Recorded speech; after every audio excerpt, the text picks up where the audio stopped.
నేను తొగట వీర క్షత్రియులయగు చోడేశ్వరీదేవి నందవరమునకు ఏ విధముగా ఆమె నిలయమై ఉన్నదో దాని వృత్తాంతమును మీకు వివరించుటకు నా ద్వారా నాకు తెలిసినది నేను ప్రబోధించుచున్నాను. నందవరమును పరిపాలించు రాజు పేరు మొత్తంగు భుజంగుడని రాజు. అతనికి మరొక పేరు నందభూపాలుడు. అతడు చంద్రవంశకుడు. ఇతనికి ఒక భార్య కలదు, నందనామిత. ఆమె పేరు సునందాదేవి అని కూడా అందుడు. వీళ్ళకు సంతాన యోగం లేక చాలా బాధపడుచున్నారు. రాజ్య పరిపాలన రాజు సుభిక్షంగా రాజ్య పరిపాలన చేయుచున్నాను. ఒక సమయమున ఒక సిద్ధయోగి రాజు యొక్క దర్బారునకు వచ్చి ఆసనంపై కూర్చుండి, ఓ రాజా, నీకు సంతాన యోగం లేదు. నేను నీకు ఒక మంత్రమును ఉపదేశించెదను. ఒక దివ్య మంత్రము చేత నీ యొక్క పాదరక్షకులకు ఆ మంత్రం జపించిన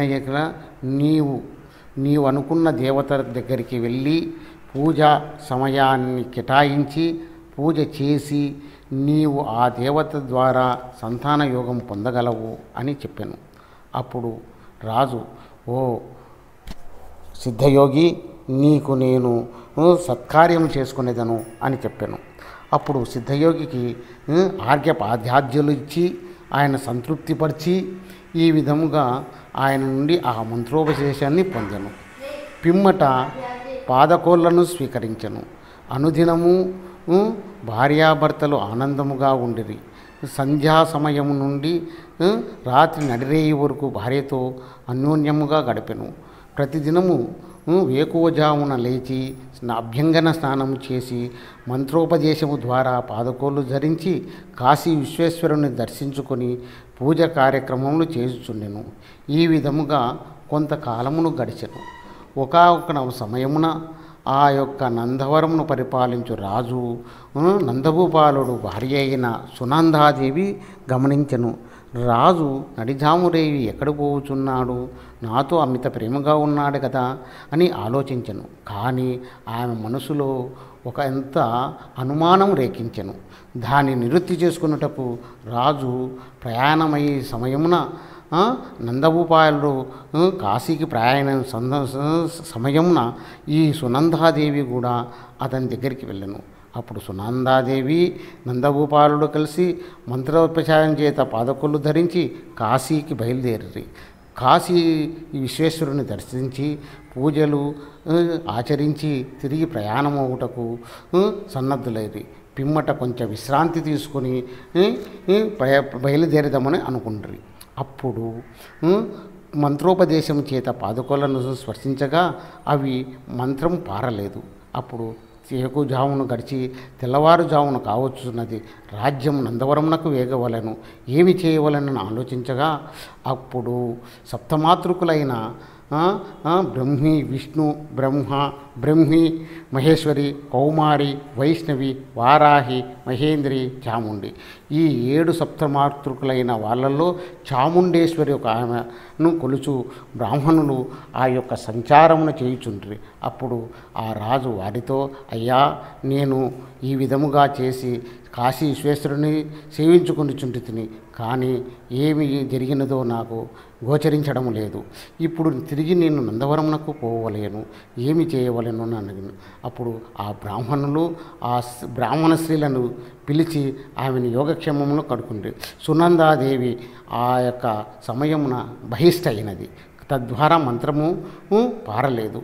అప్పుడు చోడేశ్వరిని, ఈ చాముండేశ్వరిని ప్రార్థించిరి. అప్పుడు చాముండేశ్వరి ఆమెను బ్రాహ్మణ స్త్రీల చేత శుద్ధ పాద్యార్ఘ్యులు చేసి అభ్యంగన స్నానం చేసి వారి తిరిగి నందవరమునకు పోవుటకు మంత్రోపదేశం చెప్పెను. దాని ద్వారా మంత్రోపదేశం చేయుచున్న సమయమున ఈ బ్రాహ్మణులు ఆ రాజుతో ఈ విధంగా అండ్రి, మేము చేసిన దానికి ప్రతిఫలం ఏమిటి అని అడిగిరి. మీరు ఎప్పుడైనా కానీ నందవరమునకు వచ్చినా నందిదుర్గమును పరిపాలించు రాజు నందవరమునకు వచ్చిన మీరు ఏమి కోరినా నేను ఇవ్వగలను అని చెప్పారు. అప్పుడు రాజుకు సాక్ష్యముగా ఎవరనగా ఈ చాముండేశ్వరి బిల్వవృక్షము చెప్పాను.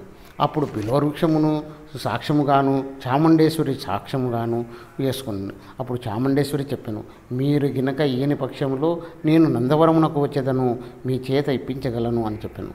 కాలక్రమమున కాశీలో దుర్భిక్షం ఏర్పడను, అనగా కరువు కాటకములను విలయతాండము చేసెను.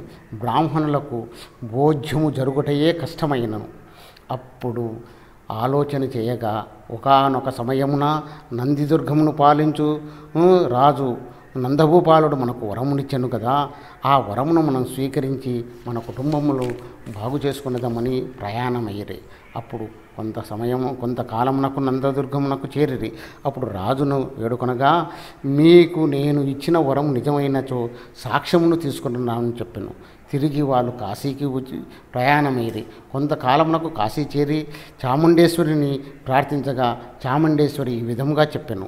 ఏ విధంగా చెప్పిననగా, అదృశ్య రూపమున నేను మీ ఎంట వచ్చేదను, మీ ద్వారా ఈ బిల్వవృక్షము కూడా మీ ఎంట వచ్చును అని చెప్పాను. అప్పుడు బిల్వవృక్షము ఎక్కడైతే నిల్చునో అక్కడ నేను నిలిచేదను అని చెప్పాను. అప్పుడు కాలక్రమంగా వాళ్ళు ప్రయాణమై వచ్చుచుండగా కొంత దూరం ప్రయాణమైన నందిదుర్గమున సమీపమున ఒక బ్రాహ్మణ యువకుడు తిరిగి చూసగా అక్కడ బిల్వవృక్షము నిలిచిపోయాను. ఏమి అనగా చాముండేశ్వరి రూపాంతరము చోడేశ్వరిగా మారి అక్కడే ఆమె తేజోవంతురాలుగాను స్వర్ణకాంతులతో శిలారూపం దాల్చను. అప్పుడు ఆ భక్తులు ఆ నందవర్గ బ్రాహ్మణులకు, బ్రాహ్మణులారా, రాజును ఇక్కడికే పిలుచుకొని రాము, నేను సాక్ష్యము చెప్పేదానని చెప్పాను.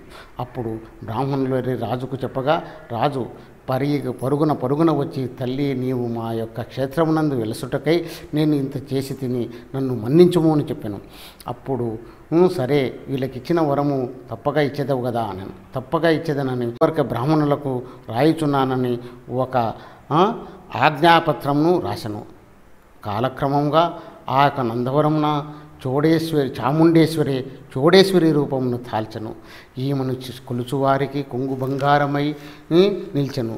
కాలక్రమమున కొంతకాలమునకు ఈ చోడేశ్వరిని కొలుచుట్లో తొగటవీరులు బయలుదేరి. అయితే తోటవీరులతో పాటు వీళ్ళు కూడా, అనగా ఎవరు అనగా తొగటవీరులు కాక దేవాంగులు కూడా నందవరి చోడేశ్వరుని కొలససాగిరి. ప్రతి పౌర్ణమునకును తొగటవీరులు దేవాంగులు అర్ధరాత్రి సమయమున బోనములను తయారు చేసుకొని తప్పెట్లు బాజాలతో మారుమ్రోగుచూ చోడేశ్వరి దేవస్థానమునకు చేరి ఆమెను సేవించుకొనుచుండ్రి. ఆమెను పూజలు చేసుకొని పారవశ్యులగుచుండ్రి. కొంతకాలమునకు ఒకనాటి రాత్రి, పౌర్ణమి రోజు రాత్రి, రాజు నిద్రించుచుండగా భీకర శబ్దముల చేత తొగటవీర క్షత్రియులు దేవాంగులు పూజా ద్రవ్యములతో, బోనములతో, తప్పెట్లతో, బాజాలతో బయలుదేరుచుండగా ఆ శబ్దమునకు రాజు పిలిచి, ఓ భటులారా, ఏమిటి ఆ శబ్దము? ఎందులకు ఈ యొక్క ప్రతి పౌర్ణమి రోజు ఈ శబ్దము వచ్చుచున్నది అనగా ఆ భటులు చెప్పిరి, అయ్యా మహారాజా, తోటవీరులు మరియు దేవాంగులు చోడేశ్వరిని ఈ పౌర్ణమి రోజు కొలిచెదరు. అందుకు వాళ్ళు బాజా బంజీంద్రులతో బయలుదేరుచున్నారు. ఇది ఆపుట మంచిది కాదు అనను. అప్పుడు రాజు ఆగ్రహించి తక్షణమే ఆ యొక్క కార్యక్రమము ఆపు చేయమని ఆజ్ఞాపించను. పోయి భటులు వారిని విన్నవించుకునగా తోటవీరులు దేవాంగులు ఆ కార్యక్రమం ఆపివేసిరి. మరుక్షణమే రాజుకు ఆరోగ్యం బాగలేక విరేచనాలతో అనారోగ్యం పాలయ్యను. అప్పుడు మరుసటి రోజు తోటవీరులను దేవాంగులను పిలిచి, మీరు యథావిధంగానే ఈ యొక్క కార్యక్రమములు నడుపుకొనవలసిందిగా చెప్పాను. కొంతకాలమున తర్వాత ఈ పౌర్ణమి రోజు మొదటి పూజ మాది అనియు దేవాంగులు తొగటవీరులు కొట్లాడుకుండ్రి. పిమ్మట ఈ యొక్క తగువును రాజు ఆస్థానమునకు నందభూపాలుని దగ్గరికి వెళ్ళిపోయాను. నందభూపాలుడు ఏమని చెప్పిననగా ఒక ఉక్కు గుర్రమును తయారు చేసి అది కొలిమినేందు కాల్చి ఆ ఎర్రటి ఉక్కు గుర్రమును ఎవరైతే అధిరోహించెదరో వాళ్ళదే చోడేశ్వరి మొదటి పూజ అని ఆజ్ఞాపించెను. అందులకు తొగటవీరులలో